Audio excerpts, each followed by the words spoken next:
Chairwoman Mace, Chairman Grothman, Ranking Members Connolly and Garcia, and members of the committee. Thank you for this opportunity to testify today regarding unidentified anomalous phenomena, or UAP. Confirmation that UAPs are real came to me in January of 2015 when I was serving as the commander of the Navy Meteorology and Oceanography Command.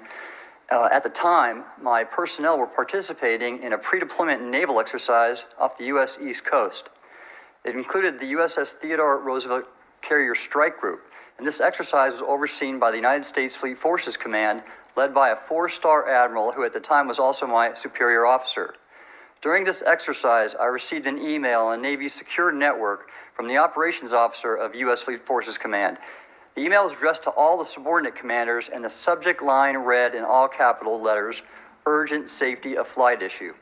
The text of the email was brief but alarming, with words to the effect, "If any of you know what these are, tell me ASAP. We are having multiple near mid-air collisions, and if we do not resolve this soon, we are going to have to shut down the exercise." Attached to the email is what is now known as the Go Fast video, captured on the forward-looking infrared sensor of one of the Navy F-A-18 aircraft participating in the exercise. The now declassified video showed an unidentified object exhibiting flight and structural characteristics unlike anything in our arsenal. The implication of the email was clear. The author was asking whether any of the recipients were aware of classified technology demonstrations that could explain these objects. Because the DoD policy is to rigorously deconflict such demonstrations of classified technology demonstrations that could explain these objects. Because the DoD policy is to rigorously deconflict such demonstrations with live exercises, I was confident this was not the case. The very next day, that email disappeared from my account and those of the other recipients without explanation. Moreover, the commander of Fleet Forces Command and the operations officer never discussed the subject. Even during weekly meetings specifically designed to address issues affecting exercises like the one in which the Theodore Roosevelt Strike Group was participating. This lack of follow-up was very concerning to me. As the Navy's chief meteorologist at the time, I was responsible for reducing safety of flight risks. Yet it appeared to me that no one at the flag officer level was addressing the safety risk posed by UAPs. Instead, pilots were left to mitigate these threats on their own without guidance or support. I concluded that the UAP information must have been classified within a special access program managed by an intelligence agency. That is a compartmented program that even senior officials, including myself, were not read into. Last year's UAP hearing before this oversight committee confirmed that UAP-related information is being withheld from senior officials and members of Congress. And just this week, I learned from former DoD official Chris Mellon that satellite imagery of UAP from a few years ago still has not been shared with Congress. Equally concerning, last year's UAP hearing also revealed that elements of the government are engaged in a disinformation campaign to include personal attacks designed to discredit UAP whistleblowers. Having never signed a non-disclosure agreement regarding UAPs, and now as a private citizen, I've become an advocate for greater UAP transparency from the government. The continued overclassification surrounding UAPs has not only hindered our ability to effectively address these phenomena, but has also eroded trust in our institutions. While I applaud previous bipartisan legislation passed by Congress concerning UAPs, a more comprehensive approach is needed to address the broader implication of UAP on public safety and national security, as well as the socioeconomic opportunities that open UAP research could unlock. Therefore, I recommend Congress take the following action, which I believe will receive bipartisan support. First, establish robust oversight of the executive branch's management of UAP information by directing key officials, beginning with the director of the DoD's All-Domain Anomaly Resolution Office, to provide comprehensive briefings on what the government knows about UAP and does not know. 2, enact the provisions of the UAP Disclosure Act that establish a UAP Records Review Board to ensure independent oversight, transparency, and accountability in the government's handling of UAP information. And 3, strengthen the UAP Disclosure Act and future reauthorizations with provisions that mandate a whole-of-government approach to addressing UAP. In closing, I will share my personal reasons for speaking out on this topic. First, as a former science agency leader, having led the National Oceanic and Atmospheric Administration, I've always sought the truth in human knowledge and thought. Now that we know UAP are interacting with humanity, and these include unidentified submerged objects in the ocean, we should not turn a blind eye, but instead boldly face this new reality and learn from it. Additionally, at a time when leaders in government leave much to be desired, I feel obligated to show moral leadership on this issue of UAP disclosure by validating the credibility of the courageous men and women who have come out as witnesses and whistleblowers to expose the truth. My speaking out has encouraged others to do the same, and it's my hope over time that a number of your constituents will want to know the truth and about UAP, and this number will increase to such an extent that the congressional action I've just recommended will become inevitable. Thank you, and I look forward to your questions. Thank you. I will now recognize Mr. Elizondo for his opening statement. Greetings, Chairwoman Mace, Chairman Grothman, Ranking Members Connolly and Garcia, and members of the committee.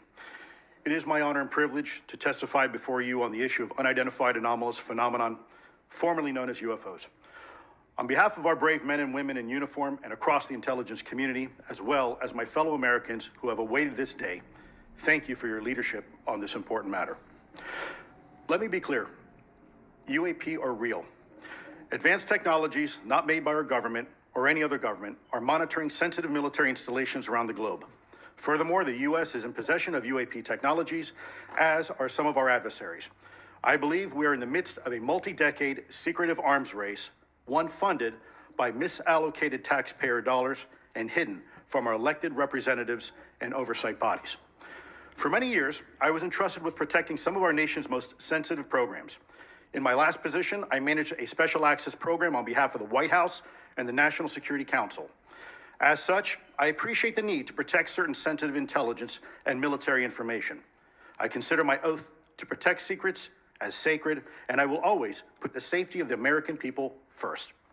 With that said, I also understand the consequences of excessive secrecy and stovepiping. Nowhere was this more apparent than in the aftermath of 9/11, which many of us remember all too well. I believe that America's greatness depends on three elements. A watchful Congress, B, a responsive executive branch, and C, an informed public. Over the last decade and a half, I learned that certain UAP programs were and are operating without any of these elements. Although much of my government work on the UAP subject still remains classified, excessive secrecy has led to grave misdeeds against loyal civil servants, military personnel, and the public, all to hide the fact that we are not alone in the cosmos. A small cadre within our own government involved in the UAP topic has created a culture of suppression and intimidation that I've personally been victim to, along with many of my former colleagues.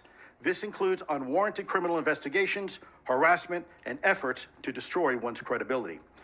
Most Americans would be shocked to learn that the Pentagon's very own Public Affairs Office openly employs a professional psychological operations officer as the singular point of contact for any UAP-related inquiries from citizens and the media.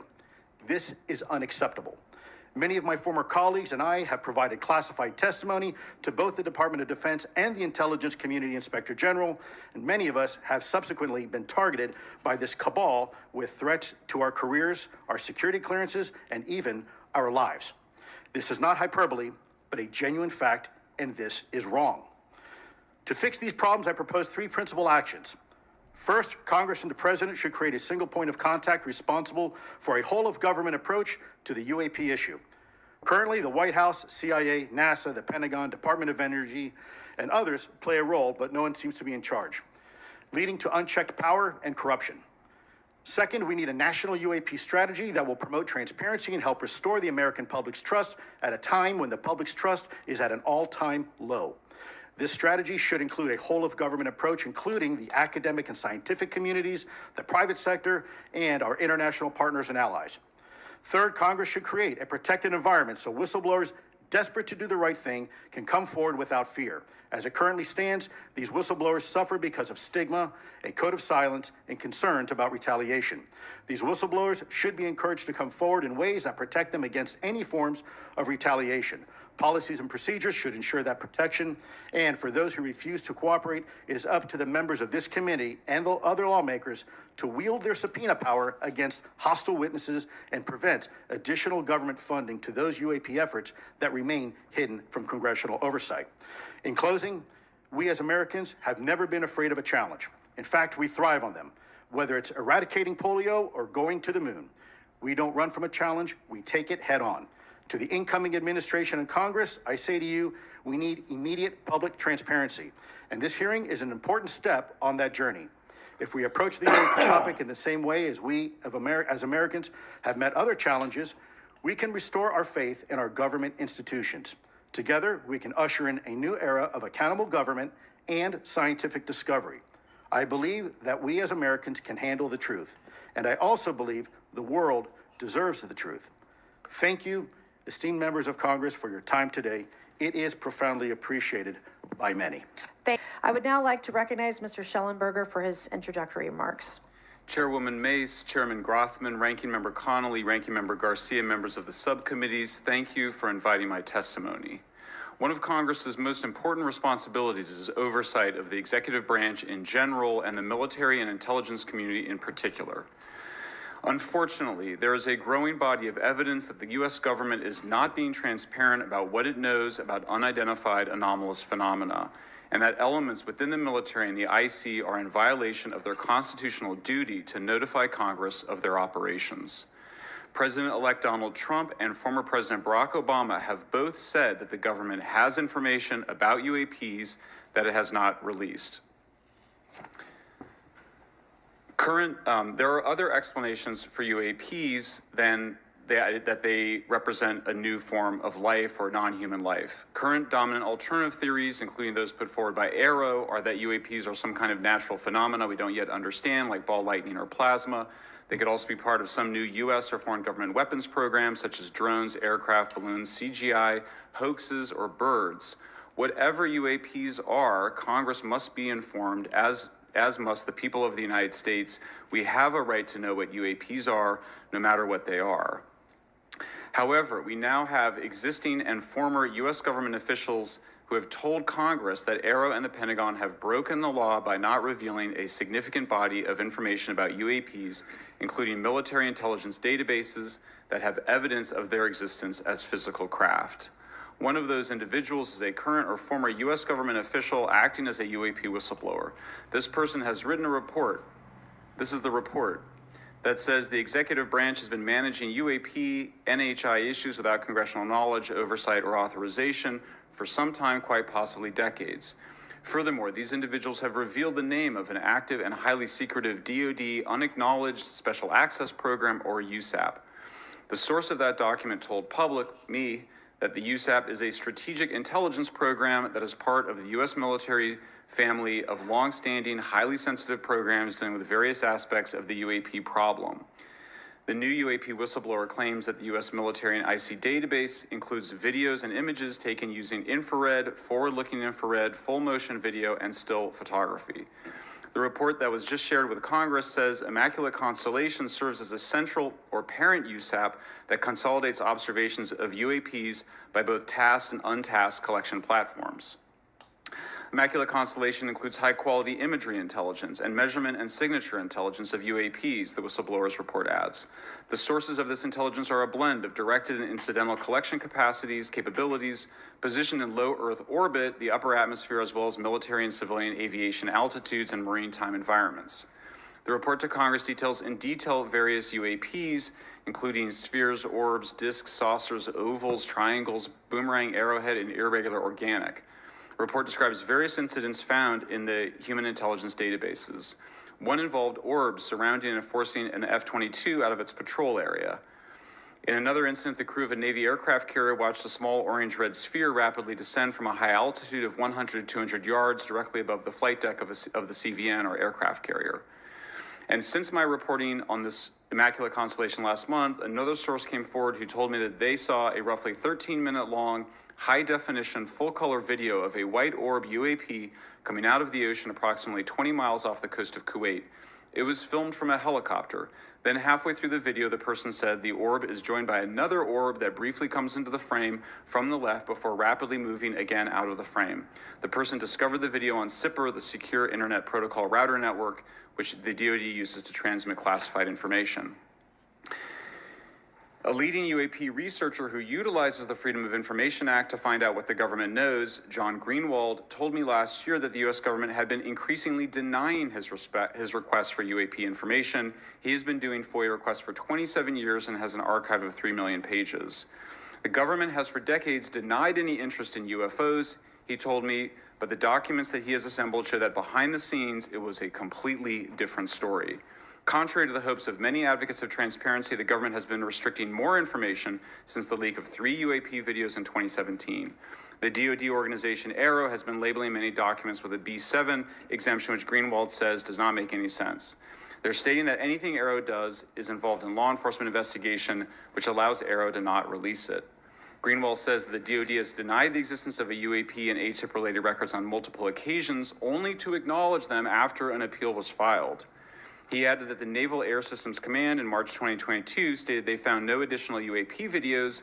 It seemed strange that they had 3 and only those 3, but other requests had been filed by the Black Vault, that's John Greenwald's group, to seek out more places UAPs might be hiding. Then in September 2022, the Navy admitted that the UAP-related videos and photographs existed, but denied the request in full for their release, saying that the requested videos contain sensitive information that are classified and exempt from disclosure. The DoD will deny things on a Monday and then admit to it on a Friday, said Greenwald. He said the government can and does release videos that protect secret methods of capturing it. They fall back on the sensitive platform excuse a lot, he said. However, the on-screen information can be blurred and scrubbed. The metadata can be removed. I'll show you this example here. This is a presentation from the UATP task force. This is completely absurd. It's nuts, this level of censorship, of redaction on a document. It shows the redaction of how many reports they've collected, for how many years. 2 of the 3 potential explanations are blacked out. The Pentagon, the intelligence community is treating us like children. It's time for us to know the truth about this. I think that we can handle it. Thank you very much. Thank you. I would now like to recognize Mr. Gold for 5 minutes. Thank you, Chairwoman Mace, Chairman Groffman, Ranking Members Connolly and Garcia, Representative Moskowitz, and distinguished members of both subcommittees. I'm grateful to all of you, as well as your intrepid staff, for the opportunity to testify, and would like to begin by discussing courage. Courage is what it takes to tackle this topic, and courage in the face of adversity is what I see in front of me, beside me, and behind me. Per my introduction, I am currently the Chief Growth Officer at Redwire Space and have had several leadership positions at NASA. That being said, I want to be clear that I am speaking exclusively on my own behalf and not for Redwire, NASA, or any other organization. However, I am here today to speak out for science. Science we're confronted with resistance and ridicule.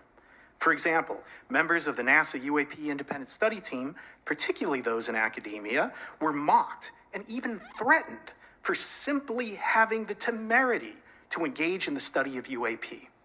Our best tool for unlocking the mystery of UAP is science, but we cannot conduct a proper inquiry if the stigma is so overwhelming that just daring to be part of a NASA research team elicits such a vitriolic response. Therefore, one of the most important actions that can be taken relative to exposing the truth of UAP is to combat the stigma. And this is where I believe that NASA can be eminently helpful. The NASA brand is synonymous with hope, optimism, and credibility. If you were to take a walk down the National Mall, you would immediately see the NASA logo on t-shirts, hats, and bumper stickers. Few federal agencies enjoy this kind of popularity. I've never seen anyone wearing an Office of Personnel Management t-shirt, which is why NASA could play such an influential role. Specifically, NASA could, with relatively little cost and effort, host symposia on UAP, or even just participate in existing panels examining the topic.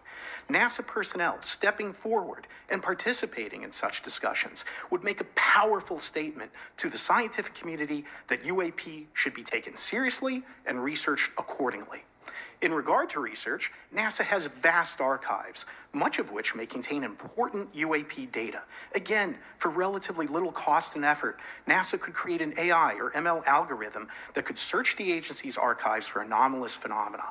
I suspect that such an effort would not only result in information that will help us to understand UAP, but could result in data that will assist in other areas of scientific inquiry, such as anomalous weather or meteorite activity.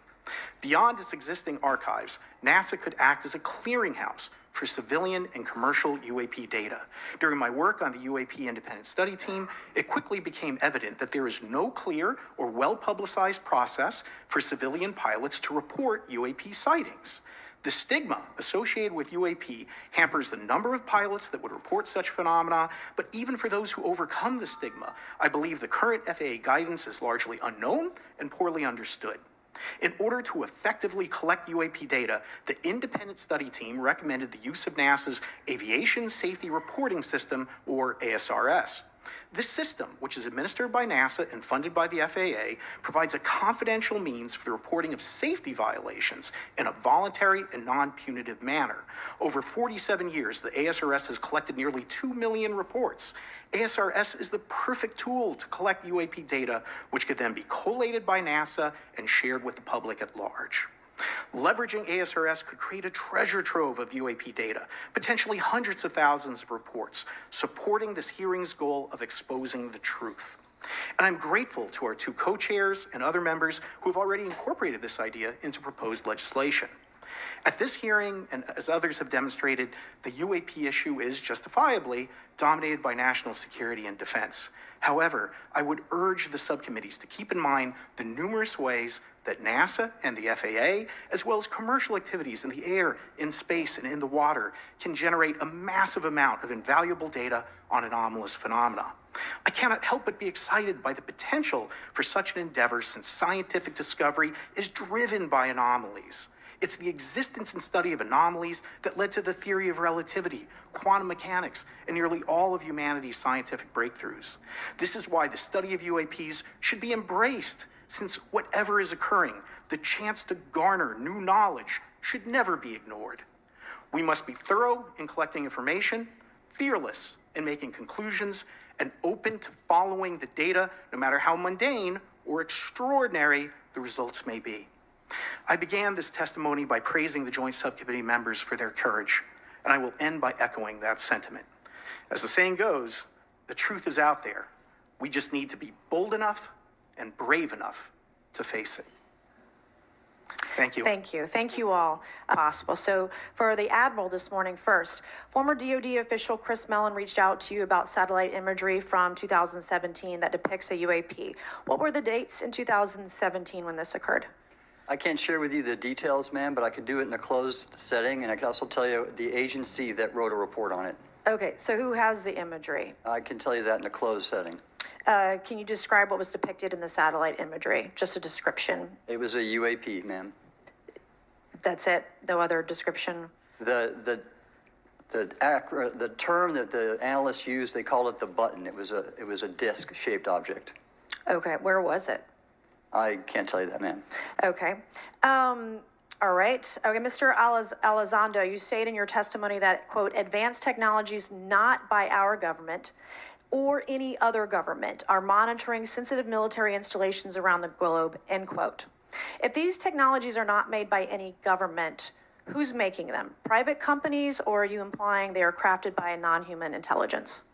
Well, ma'am, that's precisely why we're here. The problem is that, temporally speaking, over decades, not just the last 10 years, to put this in perspective, Are these private companies you're implying, or is this non-human intelligence? It may be both. Okay. When it comes to Blue Force Technologies, I would not be able to discuss. Okay. Are you read into secret UAP crash retrieval programs? We would have to have a conversation in a closed session, ma'am. I signed documentation 3 years ago that restricts my ability to discuss specifically crash retrievals. I submitted for my book through the DOPSR process, which took a year for it to be reviewed. And what is in the book is what I was told I'm allowed to talk about. Has the government conducted secret UAP crash retrieval programs, yes or no? Yes. Okay, were they designed to identify and reverse engineer alien craft, yes or no? Yes. Does the U.S. government have any reverse, okay, we already answered that question about retrieval programs. Do any U.S. contractors have the same? I would prefer to address that in a closed session, ma'am. Okay. In your book, you mentioned government employees who've been injured by UAPs, placed on leave, and receiving government compensation for their injuries. Is that correct? That is correct. How can the government deny we have recovered craft if they're paying people because they've been injured by recovered craft? Ma'am, that's a great question. That's why I think we're here again, because I've seen the documentation by the U.S. government for several of these individuals who have sustained injuries as a result of a UAP incident. It's a crazy idea, right? The hypocrisy and the logic. Okay, Mr. Shellenberger, I'm going to say it again to be very clear. Immaculate Constellation. What's its mission and how are they funded? Its mission is to, as I stated, its mission is to, it's an unacknowledged special access program. Its mission is to document UAPs. Okay, and do you, for your story and your report, do you have more than one credible source? I do. Sourcing, okay. I do. And then why do you believe your sources to be credible? How do you judge the veracity of the documentation you've been provided about this program? I checked the sources, and they are who they say they are. They are current or former government officials. Mm-hmm. I wanted to also add that I did not specify that they were Defense Department employees. I didn't specify the agency nor the gender. Would they have included non-government employees, people that aren't employed by the government? These are, I'm comfortable saying that these are government or previously government employees. Any of them currently employed by a private contractor or private contractors? I'd rather not say. Okay. What's the key takeaway, just a few seconds, about the Immaculate Constellation document you provided us today?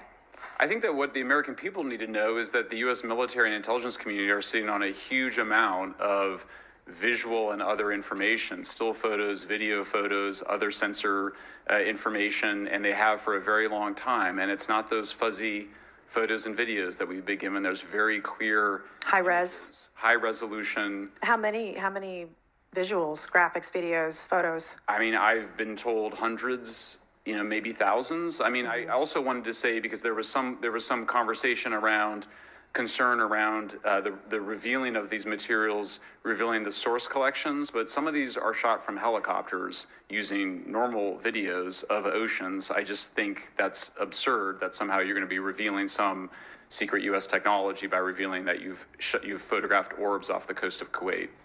Okay, thank you. You're familiar with the recent drone incursion over Langley Air Force Base? Yes, sir. The owners of these drones remain unclear. The U.S. military has not been able to give us in Congress an answer. Given your experience with the Department of Defense and the intelligence community, how frequently are UAP sightings over military installations? And secondly, I suppose hypothetically you could have incursions over just, say, regular airports. Is it obvious these incursions are more likely over military facilities than just a random airport out there? Yes, sir. There's definitely enough data to suggest that there is certainly some sort of relationship between sensitive U.S. military installations, also some of our nuclear equities, and also some of our Department of Energy sites.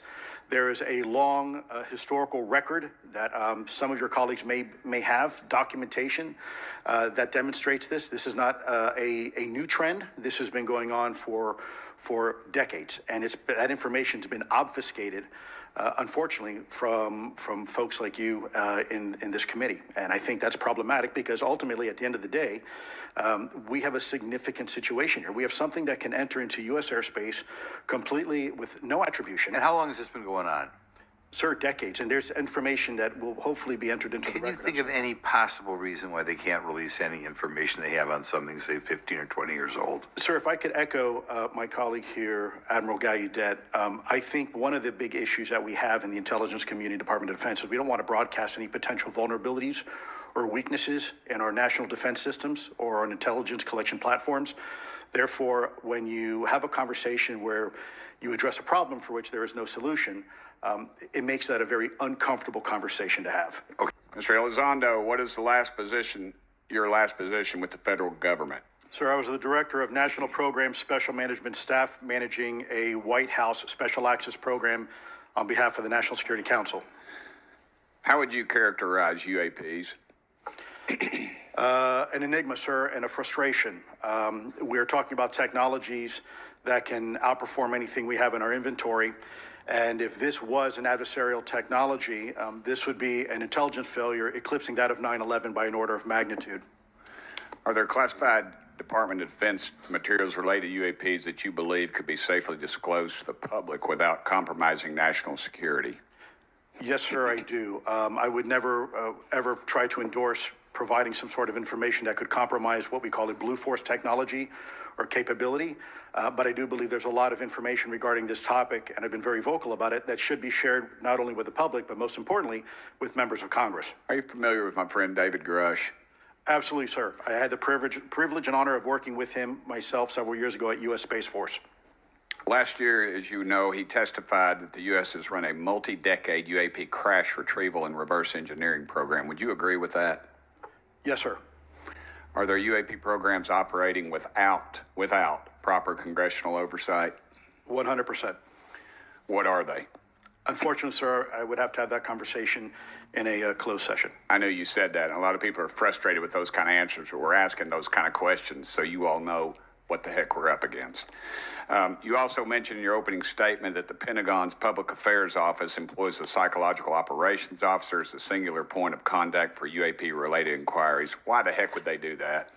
Sir, that's a great question. I would ask the Pentagon. There's a long history here of that individual providing misleading and false information to the public through various news outlets and media outlets in order to discredit this topic. I've personally been victim to it. We have the documentation to substantiate where this information has been absolutely inaccurate, that has been provided time and time again. And it turns out that that individual was also working with former leadership of Aero at the time as well. And we punish them by giving them multi-million dollars more than they ask for every year.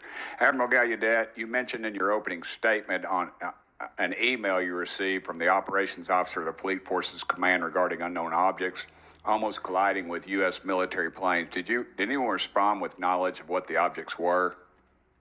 I received no response, sir. Did the exercise get canceled? The exercise did not get canceled. Why do you think the commander of Fleet Forces operations officer never discussed the incident again?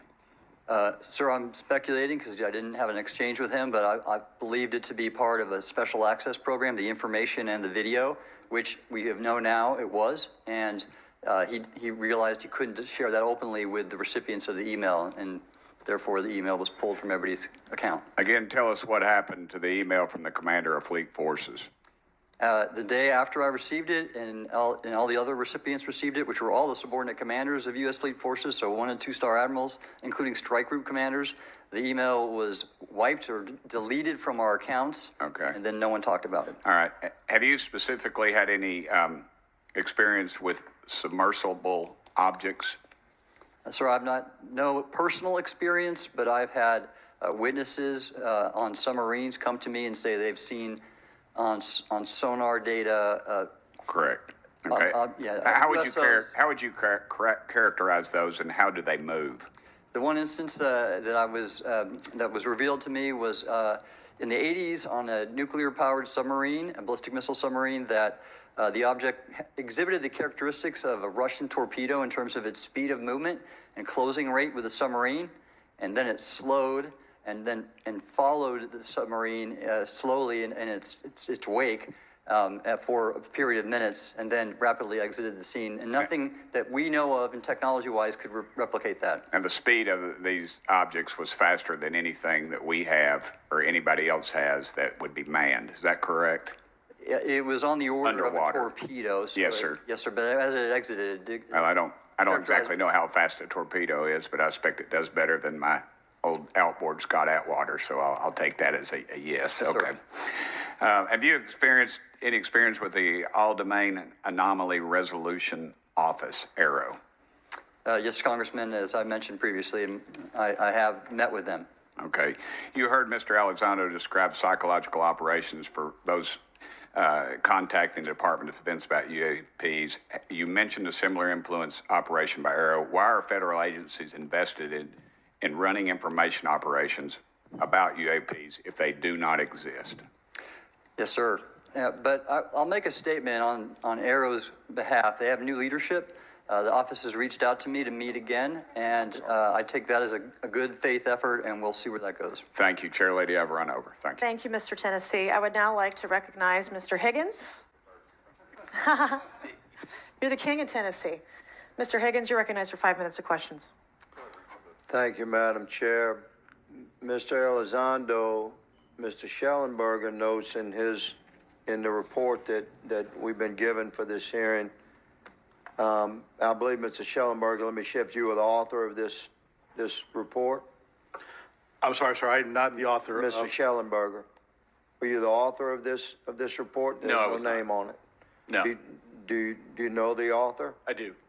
You do. And how would you estimate that madam or gentleman, the author? The person is a current or former U.S. government employee.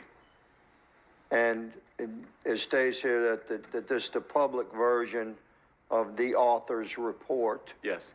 So where might one find the non-public version of the author's report? I don't know the answer to that. Would that be with the Department of Defense? I don't know. But you do know the author. I do. You know what the author's sources were? The author's sources are described in the report. These databases, the Immaculate Constellation. Right, but you expressed some confidence in the sources I would. earlier in I do. testimony. You expressed confidence. So do you know those sources? I do. Are they within the Department of Defense? I can't say. You can't say or you won't say? I won't say. Okay, why not? Because I protect my sources, and I think the But reason. you're not naming them. It's a big department. But many of us on my side of the aisle would say it's far too big. So you're talking about the Department of Defense, sources from within the Department of Defense? I'm not willing to reduce the Okay. potential universe of where my sources might be. Okay, moving on. In this report, Mr. Elizondo, for reference, several types of allegedly alien craft or possibly alien craft or unknown aerial phenomena, what we used to call UFOs, are described. Spheres and orbs, discs and saucers, oval or tic-tac, triangular shape, boomerang and arrowhead, and irregular or organic. Mr. Elizondo, does that summarize to you the types of craft that we're discussing today? Sir, that is a general morphology, historically speaking, of many UAP. So those descriptions, are very different craft. Is it your assessment that they would come of different origins? It's possible, but it's also could be in sense a matter of utility. And let me just say for the record, I never read the report that or the article that Mr. Shellenberger put out. The reason That's a good point. We're just referencing it. Yes, sir. For descriptive purposes for the American people.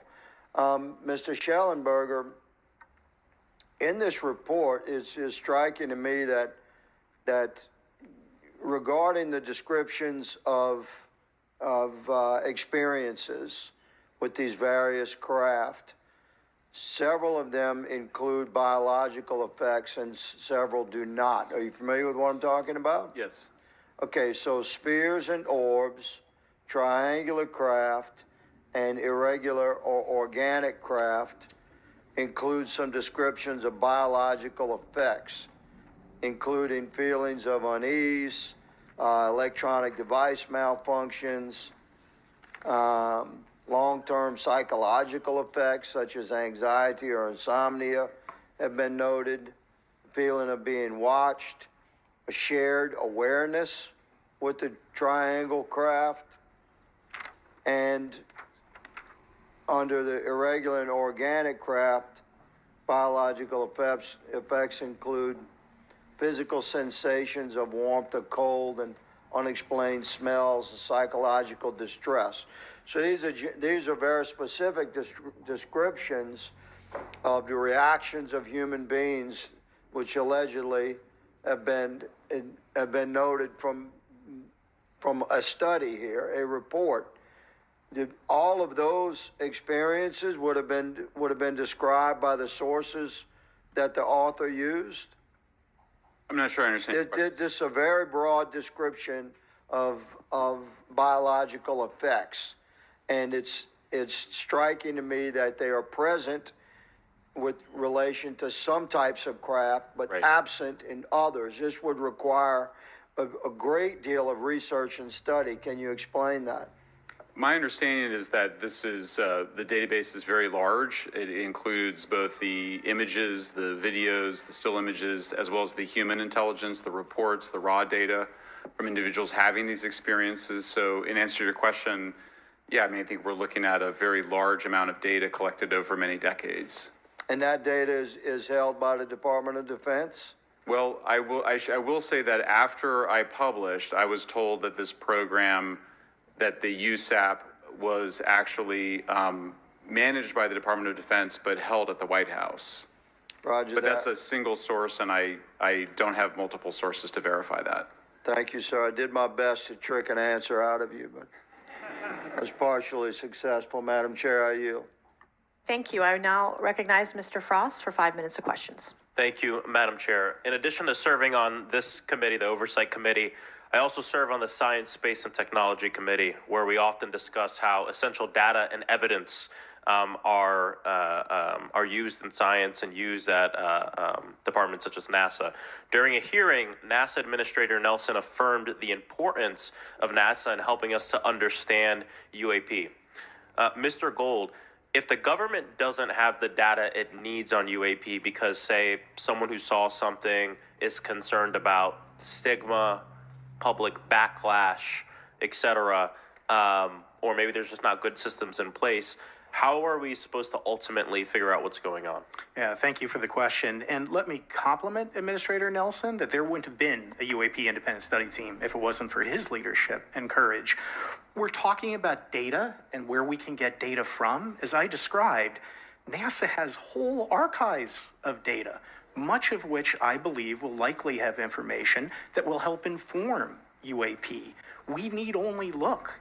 And again, in an era with AI and ML, we can relatively quickly and easily go through it. So I think it's something that we should encourage NASA to do.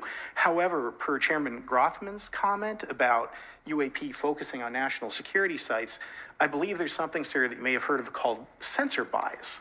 That because we've got more cameras, more monitoring of national security, we don't know how extensive UAP activity may be over civilian areas. And this is to the second part of your question, where we're not collecting the data. We're not collecting sufficient data from pilots. We're not collecting sufficient data from civilian and commercial activities.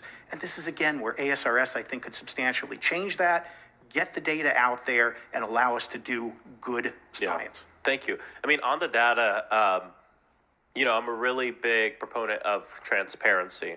But obviously, there's always a little bit of balance that we have to have in government on transparency as well. I mean, last year, NASA appointed a director of UAP research in response to the recommendation by the independent study team. In the final report, there's a quote, "Despite numerous accounts and visuals, the absence of consistent, detailed, and curated observations means we do not presently have the body of data needed to make definite and scientific conclusions about UAP."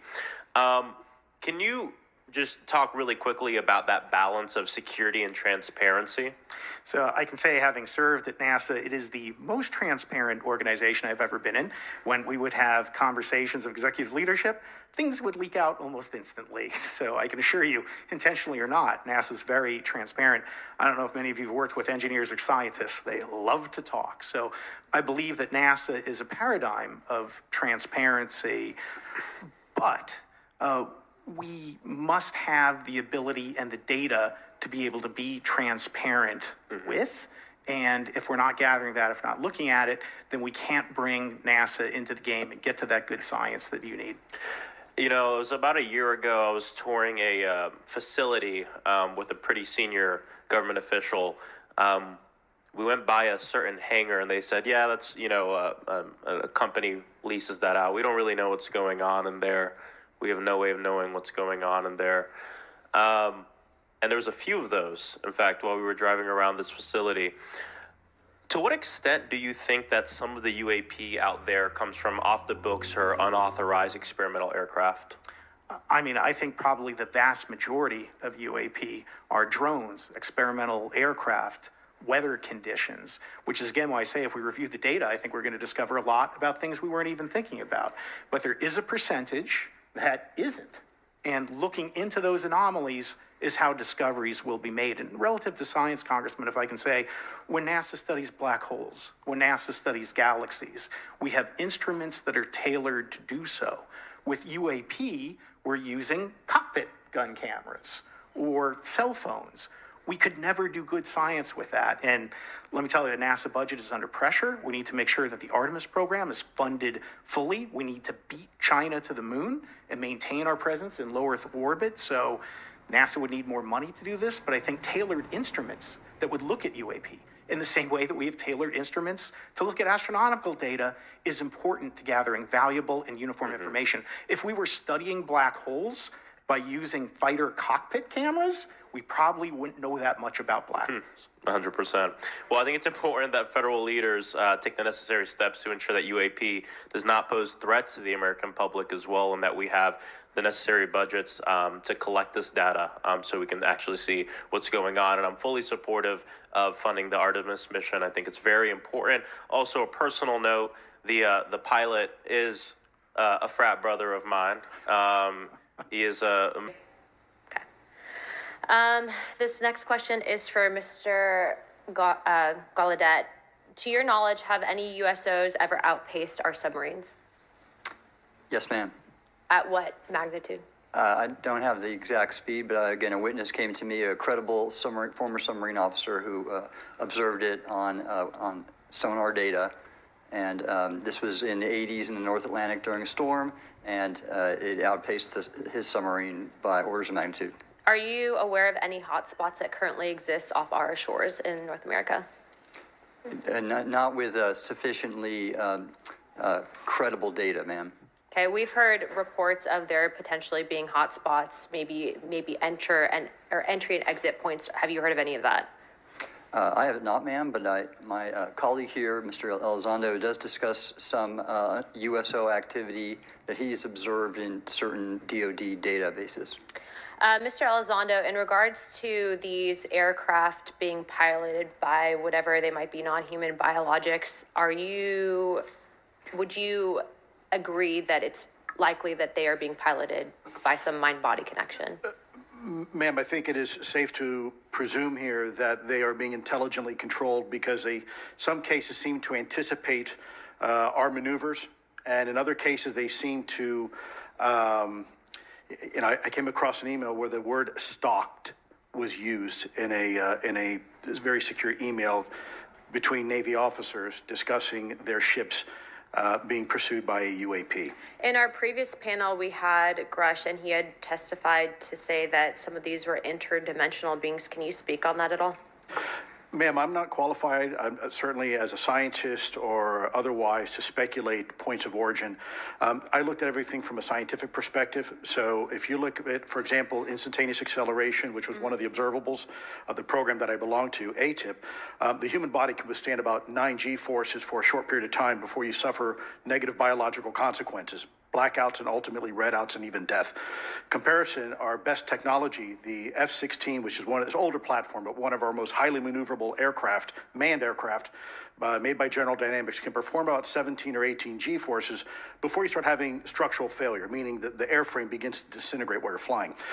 The vehicles we're talking about are performing in excess of 1,000, 2,000, 3,000 Gs. So I guess would it be safe to infer that they're living craft?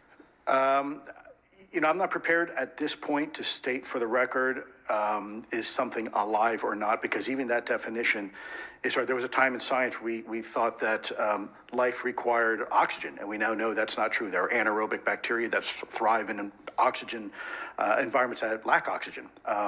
And so also same with photosynthesis. When I was in college, it was told everything is derived from photosynthesis as a form of energy. In reality, that's not true. There are things that live off of chemosynthesis. So we're constantly having to reevaluate our understanding of what the definition of life is. Mm-hmm. Do any of you ever come across reports from people that claim to have firsthand experiences with these entities, whatever they might be, or these aircraft, and then as a result, whether or not they're religious, find that these things will automatically disappear? Anyone, this is open to any of you on the panel. So just real quick, because I'm running out of time. Lou?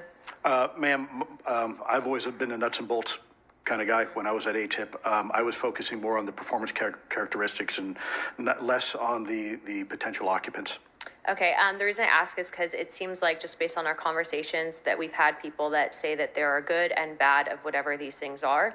And so my concern from a national security perspective is A, that true? B, are you guys hearing the reports of that? And C, I think moving forward in regard to technology, Mr. Gold, if you can answer this real quick. I want to just start by just asking everyone on the panel or witnesses, and I had a chance to read all the testimony before, but just to set the agenda, just if we can go down real briefly, do you believe, just for the record, that the federal government, any part of the federal government, is knowingly concealing evidence about UAPs from the public? Yes, sir. 100%. Yes. Yes. Thank you. I also want to just go down the line. I know many of you have already said this, but just for the record again, just briefly, what do you believe UAPs could be or are? Strong evidence that they are non-human, higher intelligence. I echo my colleague's comment, sir. Genuinely do not know. Don't know, but we must find out. Okay, thank you. I appreciate those answers, gentlemen. I think this is obviously another remarkable hearing with just really important information, so I thank all of you for answering the questions. Thank you, Madam Chair. Thank you for holding this committee. Thank you to the witnesses. Admiral, the video that is called the Go Fast video, the email that you've talked about being deleted, I just want to briefly cover this. You said that the email, the author was asking whether any of the recipients were aware of the classified technology demonstrations that it could explain the objects that were observed. And then you said the email disappears. Then you guys have a series of meetings. The commander of fleet forces and his operations officer never discussed the incident again. Is that right? Is that accurate? That's accurate, sir.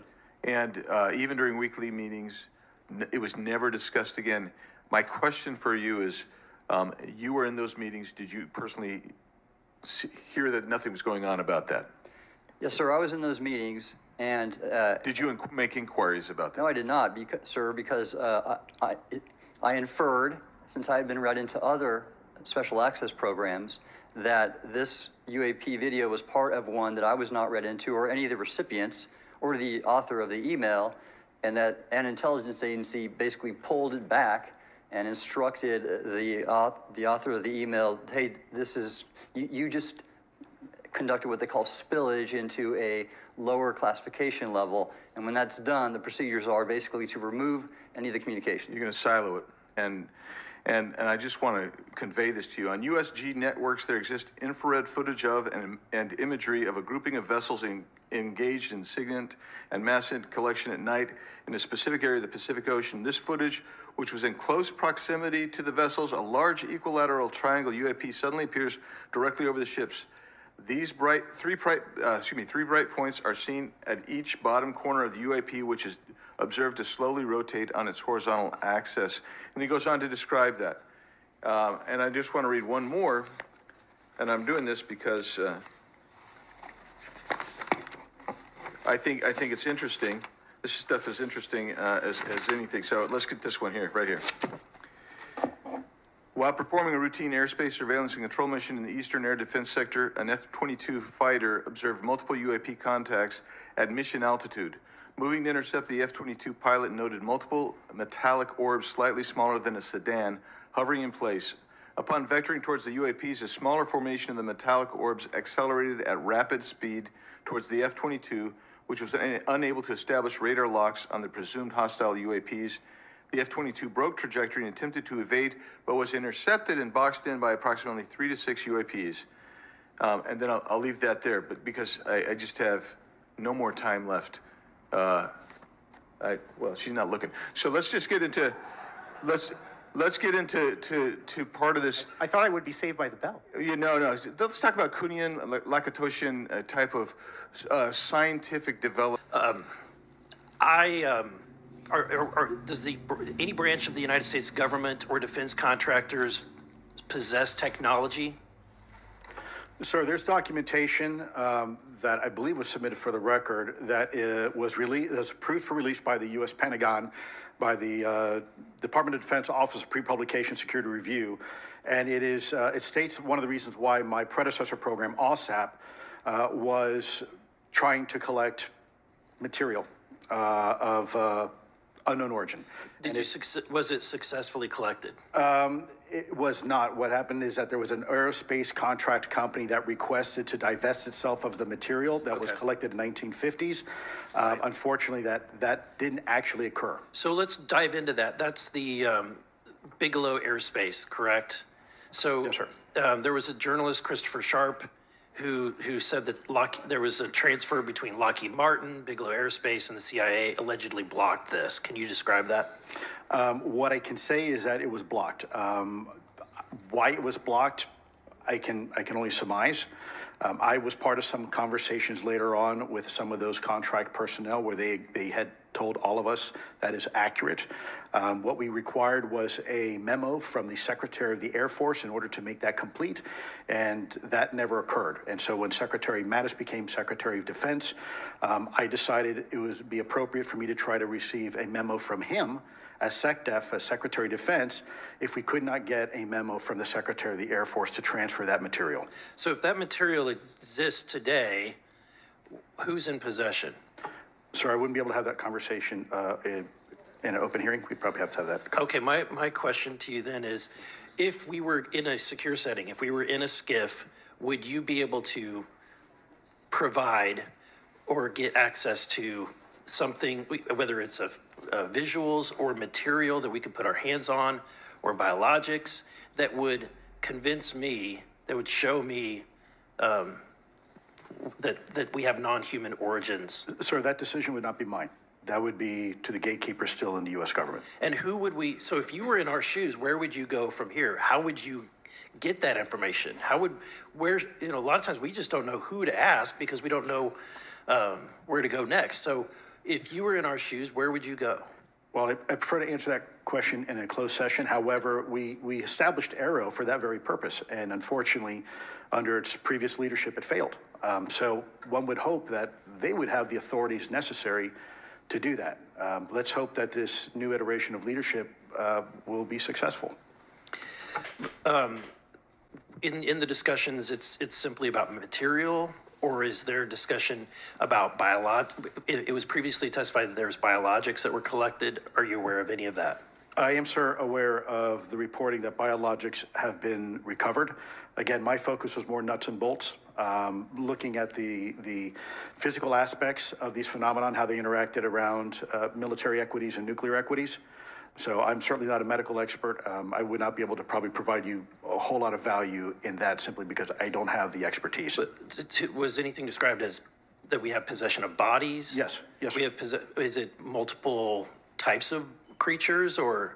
Sir, I couldn't answer that. I can tell you anecdotally that it was discussed quite a bit when I was at the Pentagon. The problem is the supposed collection of these biological samples occurred before my time, in fact, before I was even born. And was this part of the Lockheed Martin discussion, or was this the biologics is a completely separate? Separate yet related. Okay. Has anyone made contact? Sir, I'm sorry, could you specify? Has there been any, to your knowledge, any communication with a non-human life form? So the term communication is a bit of a trick word because there's verbal communication like we're having now. The problem is you also have nonverbal communication. And so I would say definitively yes, but from a nonverbal meaning, when a Russian reconnaissance aircraft comes into U.S. airspace, we scramble 2 F-22s, and we are certainly communicating intent and capability. I think the same goes with this. We have these things that are being observed over controlled U.S. airspace. And they're not really doing a good job hiding themselves. They're making it pretty obvious they have the ability to even interfere with our nuclear equities and our nuclear readiness. Is the United States government and our contractors, are they pulling technology from this? Are they reverse engineering this? Sir, as I previously stated, and please forgive me, I am not authorized to discuss specifics about crash retrievals. I signed documentation with the U.S. government. What I can say was, after a very thorough review process by the Pentagon, what I wrote about. And that was my limit, unfortunately, that I was given. Thank you. Yes, sir. Thank you. I would like to recognize Mr. Timmons for 5 minutes of questioning. Thank you, Madam Chair. Mr. Elizondo, you just said something interesting. You said they don't seem to be hiding. They don't seem to be hiding. The UAP sightings are becoming increasingly brash, if you will. And, you know, we've been hearing about these for years, but they've generally been isolated and not as consistent and over critical military installations. Would you say that's fair? Is this becoming increasingly often? Is it happening more and more? Great question, sir. Let me see if I can answer this for you. Certainly, there seems to be some indication that they're being provocative, meaning that they're, in some cases, literally splitting aircraft formations right down the middle. So that's an air safety issue. The question is it the frequency increasing? And really the response is it depends. Yes, it's possible that there is an increase in frequency, but it's also possible that there's heightened awareness now, and there's also more pervasiveness of technology out there that's collecting this information and that can record this information. So we're not quite sure yet if it's actually an increase in numbers of these events, or is it that we have better equipment now that to record these things, and we have a better ability, if you will, to analyze these things. And that's my next question. It seems that a lot of these sightings occur near military installations. Do you think that these UAPs are intentionally targeting military installations, or do you think that we have increased abilities to monitor surrounding the military installations? Sir, maybe both. Part of my concern is we have something in the Department of Defense and the intelligence community called IPB, Initial Preparations of the Battle Space. And we use equities like ISR, intelligence, surveillance, and reconnaissance, and other type of equities and technologies to prep the battle space. And certainly, you know, if I was wearing my national security hat, even if there was a 2% chance that there was some sort of hostile intent here, that's 2% higher than we really can accept. And so we must figure out, there's a calculus, capabilities versus intent, in order to identify if something is a national security threat. We've seen some of the capabilities, yet we have no idea the intent. And so this is why this discussion is somewhat, I think, problematic from a governmental perspective, because we have no idea. Sure, thank you. Mr. Shellenberger, you're particularly familiar with the Langley Air Force Base incident a year ago? Are you familiar? Just from what I read in the Just news. from what you've read? Yeah. I would imagine a large percentage of the American population became aware of that with the Wall Street Journal article. Would you agree with that? Yes. And were you aware of that incident prior to the Wall Street Journal article? No. To the rest of the panel, was the Wall Street Journal article the first time that y'all were made aware of what was essentially an over 2-week UAP frenzy over Langley Air Force Base? Were y'all aware of this prior to the Wall Street Journal article? Anybody? Show of hands. Yes, sir. Dr. Gallaudet, could you give me how did you become aware of it? A colleague of mine who I referenced previously, Chris Mellon, he wrote an extensive article about this, that there were other incursions of drones over Langley before this, as well as many, many military installations over the last 5 decades. And it's my understanding that there's been an ever increasing in number, and I'm trying to think how to say this because I wear 2 different hats. I'm still in the Air Force. So, I mean, it seems that they're becoming increasingly brash, and the question that we really have to figure out is it China or is it non-human? And I think that's the biggest question the American people want to know. If it's China, it's scary because they have a lot of technology that we cannot explain. And if it's non-human, that's scary because we don't know the intent. Would you say that's fair? Yes, Congressman. And in fact, I really believe that we should use this hearing as a catalyst to improve and bolster our air defense capabilities and our maritime domain awareness capabilities, because obviously there are holes in it, whether it be UAP of non-HI direction or NHI direction, or, like as you say, sir, China or any other adversary. Are you all aware of any task force at the Pentagon or in the national security apparatus that's trying to assess the answer to that question? At the current moment, sir, no, but this is a great point. From 2020 to 2022, there was a UAP task force in the DoD succeeding where Mr. Elizondo worked, led by Jay Stratton, who had the first comprehensive whole-of-government approach to UAP, which involved pathways to declassification and to increase transparency, as well as assessing the national security risks of UAP. This was a really well-established approach, and we have all advocated that something like it return. I'm running out of time. The last thing is that we need authorities. The law enforcement, military do not have authorities to actually engage, and we need to Congress needs to act to give those authorities to local law enforcement and the military so they have clear guidelines on how to assess these issues going forward. I yield back. Thank you. Thank you. I'd like to recognize Ms. Bober. Ask you, I think I understand from this hearing that you would agree that classifying information like this is not in the best interest of the people. Is that correct?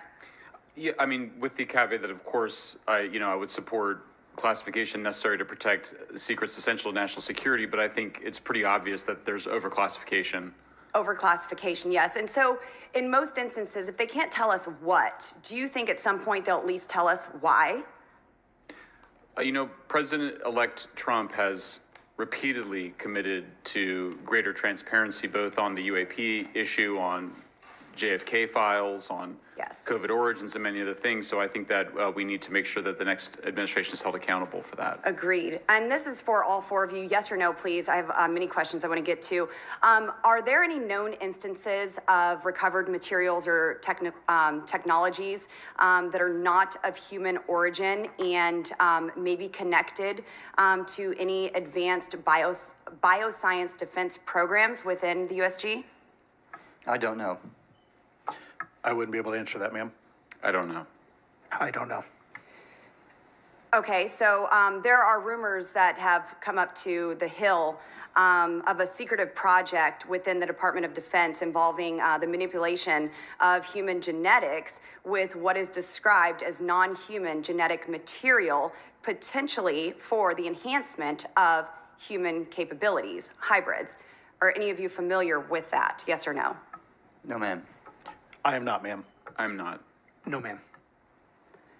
Okay, I would like to know, with Immaculate Constellation, how does this relate to UAP activities, Mr. Shellenberger, in oceanic environments? Are there any instances where the Navy or other maritime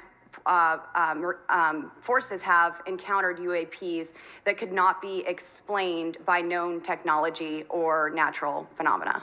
Yeah, the Immaculate Constellation covers both terrestrial and oceanic, and there's actually a number of cases described in the report that occur in the ocean. And do you believe that there is a concerted effort by the Pentagon to keep Congress out of the loop regarding these UAP activities, specifically in our waters? Yes. I think it's about 5% of our ocean that's actually been studied in detail by man, and we've studied more of space than we had of our own oceans. And so are there any accounts of UAPs emerging from or submerging into our water which could indicate a base or presence beneath the ocean's surface? I don't know about a base, but as I mentioned, I had a different source entirely describe this pretty extraordinary footage that exists of orbs, of an orb coming out of the ocean and being met by another orb. Some would say that there's multiple hotspots where we see frequent activity. So in your investigations, have you come across any data or visual evidence like sonar readings or underwater footage of these UAPs? I have not beyond what's in the report. You've written about UAPs not only in the air but in underwater. Are there any specifics on what you've learned about the UAP activity in our oceans? Particularly, have you spoken with sources who have provided any evidence or eyewitness accounts of these UAPs interacting with our naval forces or being detected by our underwater surveillance systems? Nothing beyond what's in the report and then the specific case that I mentioned with the orbs. So this report says it all. There's no other information that we are aware of regarding the activity within our waters. I have other sources that have told me that have shared a significant amount of information, but they're not comfortable with me sharing it at this point. Okay. Are there any technological capabilities observed in these oceanic UAPs that seem to defy our current understanding of physics or our engineering capabilities? It seems like they all do. Yes, I would agree with that. My time is up, but I do appreciate your bravery, your courage for coming here and speaking today. And it seems like there's still some questions that we need answers to, and we will not relent until we get those to the American people. Thank you all. Thank you. I move to allow myself and the ranking member 5 additional minutes for questions without objection, so ordered. Mr. Elizondo, were you read into the Immaculate Constellation? program? Ma'am, I would not be authorized to confirm nor deny the existence of any ongoing or past program, especially as it relates to a special access program, either by name or trigraph. Okay, and then does the U.S. government or private contractors, do they work with other foreign countries, China, for example, to exchange data, quote from a source, that intelligence data about UAP? Let me see if I can answer that a little bit more generally, ma'am, if I may. We do have foreign material exploitation programs. That is something that is widely known, and that term itself is unclassified. How exactly that works becomes a bit sensitive. A discussion we could certainly have in a closed session if you like. We do work with international partners and allies quite often, not just in military exercises and workups, but in other intelligence efforts as well. In terms of material that's given to private contractors, is certain material given to certain contractors because of their experience? So for example, if it's related to submerged and undersea propulsion, would it go to a general contractor like General Dynamics? Yes, ma'am, absolutely correct. Different contractors have different levels of expertise. What's Lockheed's expertise? Aerospace, ma'am. In the UAP space, that's all that, they wouldn't do submerged? No, I didn't say that, ma'am. Okay. Lockheed Martin and others do quite a bit of work both in our atmosphere, in space, and even underwater. There are certain efforts to. It's a tough question you're asking. You put me on the spot here. I'm looking for the answer. Yes, ma'am. No, they are involved in a lot. I would rather let Lockheed Martin explain the different domains that they are involved with. Probably am not authorized to discuss that, but they are involved in a lot of different areas and domains. Admiral, flight safety risks for our pilots, based on what you've experienced and seen in your career. They're extensive, and the one exercise I referred to where I received the email that was then deleted was the pilots, and this is worth bringing out. There are debunkers out there who have said the Go Fast video was just a balloon. That was only one video that was released. There were dozens of these encounters that pilots, friends of Ryan Graves, who's in this room right here, witnessed and caused significant safety concerns. And to almost call out an exercise and shut it down, which is very compressed, and the carrier's getting ready for deployment, and the pilots have to get certified to land on a carrier. It's extreme, to say the least. Sir, okay, my last question. The first hearing we had on this, I'd never been briefed on UAPs or what they were, biologics, non-human, et cetera.